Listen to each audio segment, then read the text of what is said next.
Hi everyone, Coach Sipho here, and Happy New Year to everyone. Today's tutorial is going to make sure that you achieve all your 2023 chess resolutions. This one is for those who are working very hard, those who are studying all the chess books, watching chess videos, and listening to their chess coaches or mentors' teachings, but they don't seem to be getting satisfactory results. Right now, you are feeling so discouraged, demotivated, or demoralized, and you see no point of studying chess anymore. I mean, what is the point of studying if you are going to get mediocre results, anyways? To make it even worse, you know someone who is not working as hard, but everything seems to be falling in the right place for them. Therefore, in today's tutorial, you are going to learn 4 ways that will guarantee that you obtain maximum results whenever you are working at your chess. In fact, this does not only apply in chess, but it applies in every area of your life. So without wasting any more time, let's jump into it.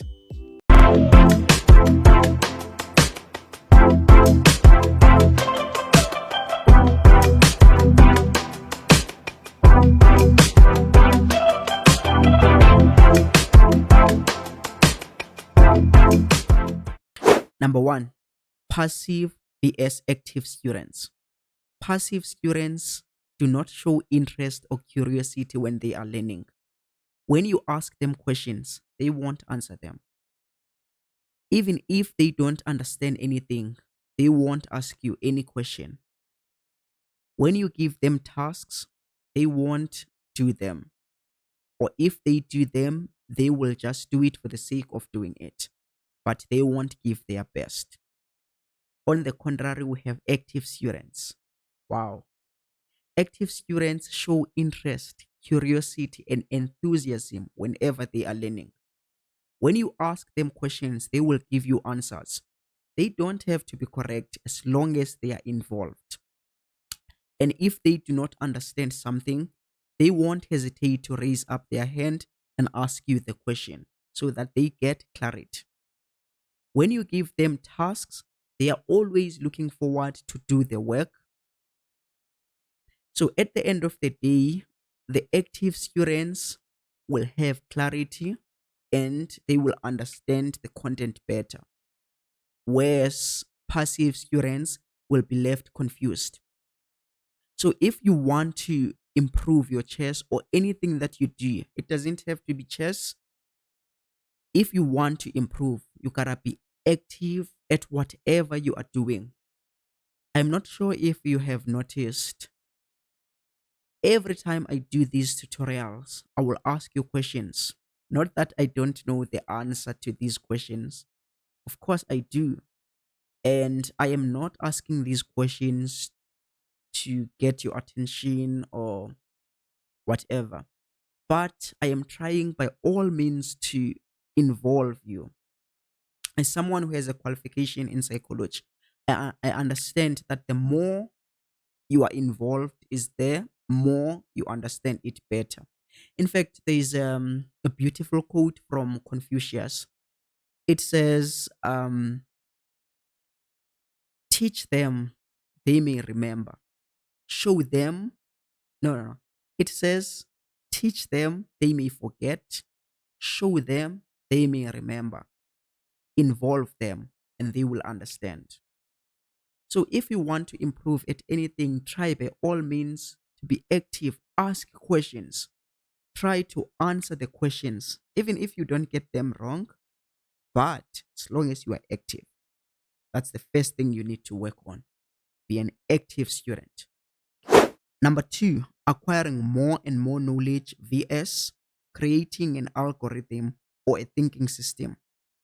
As a chess coach who is currently coaching many schools, online academies, and private students, I can tell you that more than 99% of students think that acquiring more and more knowledge equates to their strength. So they think that the more they learn different things is the more they get stronger and stronger.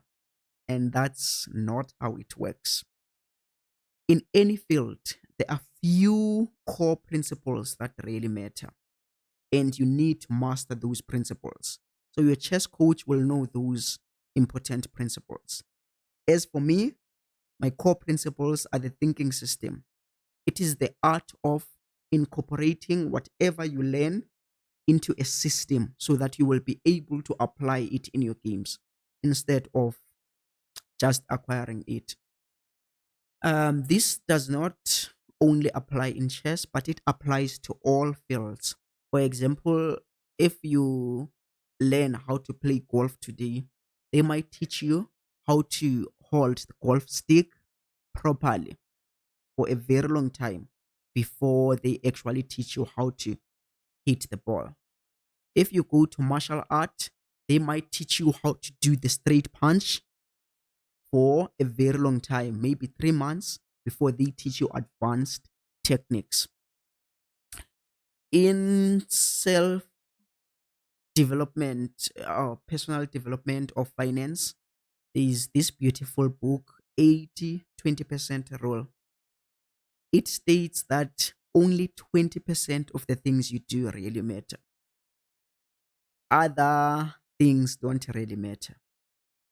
So I will end with a beautiful quote, my favorite quote from Bruce Lee. Bruce Lee states that I am not scared of a man who practiced 1,000 techniques once, but I am scared of a man who practiced one technique 1,000 times. So I want you to think of that quote many, many times until you understand it. Now, when you study a chess book or watch a chess video from now on, I want you to go slowly. Don't go too fast because you want to learn many different things at once. I want you to think of every idea that you study. Pause, reflect, ask yourself, how will I incorporate this one idea in my thinking system, in what I already know?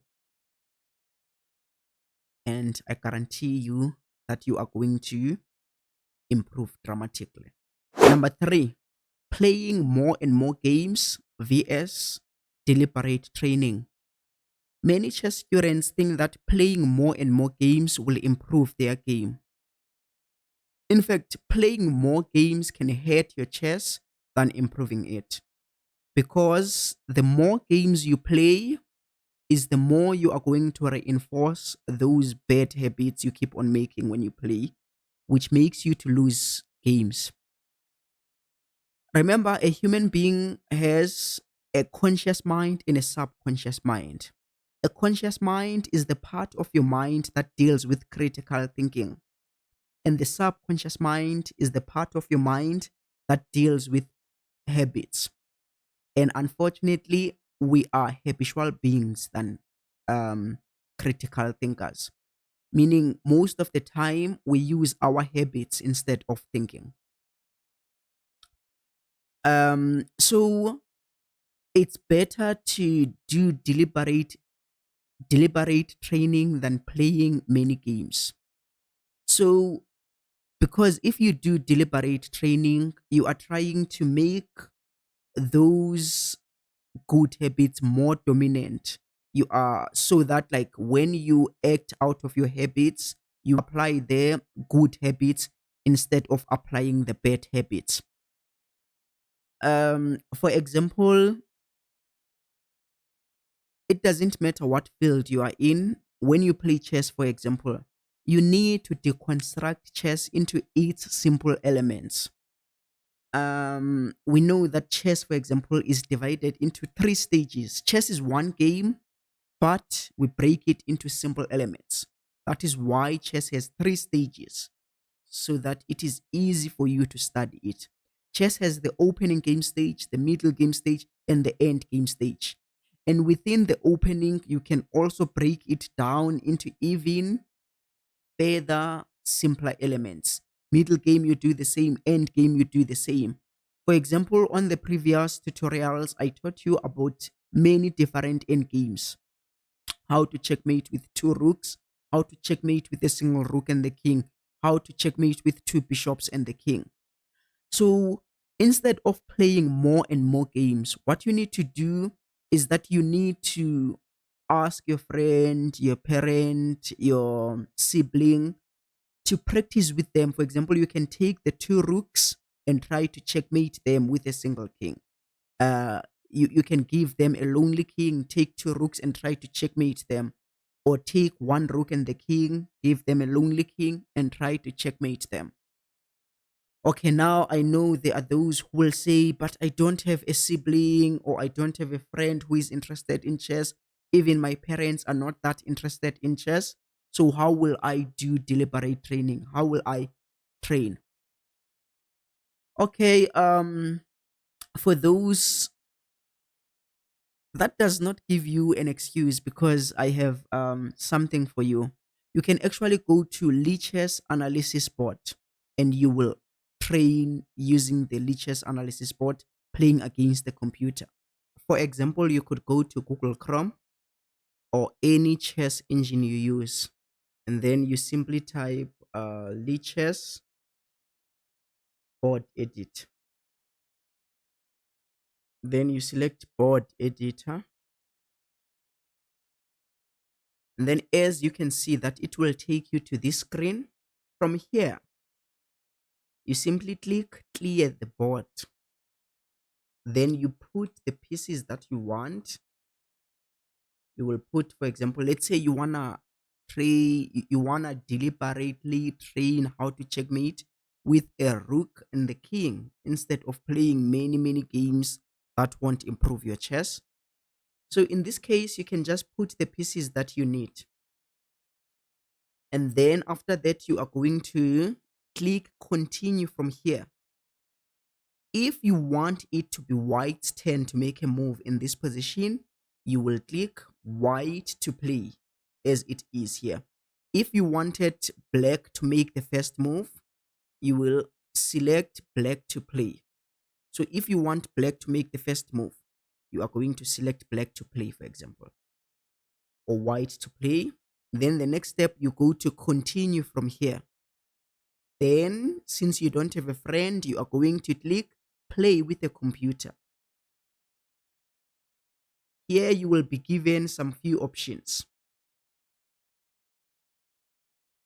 This here you choose the strength of the computer. I recommend that you always choose the best level, the hardest level. If you know the technique of checkmating with the rook and the king, it doesn't matter who is defending. You will just checkmate them using the same technique. Then here you choose the color you want to play. If you want to play black, you select this king. If you want it to be random, you select this one. If you want to play white, you select this one. Since you want to learn how to checkmate with these two pieces, you're going to select the white king. And then here I recommend that you choose unlimited time. But as you keep on mastering it, you are going to limit the time. Let's say you play 3 minutes, 3 minutes versus a computer, or 5 minutes, 5 minutes. But when you start, I recommend that you use unlimited time. So here you are going to choose the white king. And then, as you can see, black made the computer made the move. And then as black, as white, if you want to push the king up the board, you know the first step is to prevent the king from going down. So you will simply build the electric fence that will cut the king off from ever going down. That's the electric fence. As you can see, the computer will make the move. When the king is too close, you run far away. So now I won't explain a lot because you already know how to do it.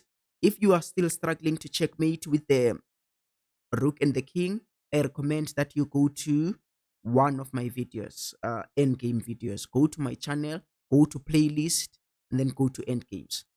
Last but not least, I cannot overemphasize the importance of having a chess coach. For example, a lot of students work alone on their chess only to find out they are working on the wrong areas of their chess. So having a chess coach will help a lot because a chess coach will be able to spot, to analyze your games or play with you so that they can be able to spot your strengths and weaknesses and create a customized syllabus for you, which will improve your chess very, very quickly. But I know that chess coaches can be a bit expensive at times, so not everyone could afford them. For example, I charge my private students 400 rands per hour. They attend once per week. But it's a little bit cheaper when they attend group sessions, my online group sessions. But since it's the beginning of the year, I'm in a good mood and in a giving spirit. So I am going to give the first five committed students or serious students free 20 minutes Zoom calls where I will be analyzing their games so that I can be able to spot their weaknesses and strengths, and recommend the study material for them. These are no obligation calls. So I just help you for free. Thanks for attending today's tutorial. Please hit that subscribe button. Thank you.